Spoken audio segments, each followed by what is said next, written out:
എളമരം പാലം കോഴിക്കോട് മലപ്പുറം ജില്ലകളെ ബന്ധിപ്പിക്കുന്ന പുതിയ കണ്ണി. കോഴിക്കോട് ജില്ലയിലെ മാവൂർ പഞ്ചായത്തിലാണ് എളമരം പാലം സ്ഥിതി ചെയ്യുന്നത്.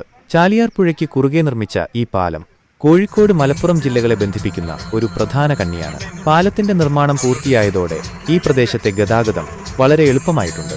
എളമരം പാലം നിർമ്മാണത്തിന്റെ പ്രധാന ലക്ഷ്യങ്ങൾ: ഗതാഗത സൗകര്യം വർദ്ധിപ്പിക്കുക. പാലത്തിന്റെ നിർമ്മാണം വഴി കോഴിക്കോട് മലപ്പുറം ജില്ലകളിലേക്കുള്ള ഗതാഗതം വളരെ എളുപ്പമായി. സമയം ലാഭിക്കുക. പാലം നിർമ്മിക്കുന്നതിന് മുൻപ് ഈ പ്രദേശങ്ങളിലേക്കുള്ള യാത്രയ്ക്ക് ഏറെ സമയമെടുത്തു. പാലം നിർമ്മിച്ചതോടെ യാത്രാ സമയം കുറഞ്ഞു. സാമ്പത്തിക വളർച്ച. പാലം നിർമ്മാണം വഴി ഈ പ്രദേശത്തെ സാമ്പത്തിക വളർച്ചയ്ക്ക് വലിയ പ്രചോദനമായി. ടൂറിസം വികസനം.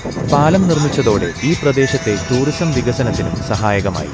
പാലത്തിന്റെ പ്രത്യേകതകൾ: പാലം നിർമ്മാണത്തിന് ഉയർന്ന നിലവാരമുള്ള നിർമ്മാണ സാമഗ്രികളാണ് ഉപയോഗിച്ചിരിക്കുന്നത്. പാലത്തിന്റെ രൂപകൽപ്പന വളരെ ആധുനികമാണ്.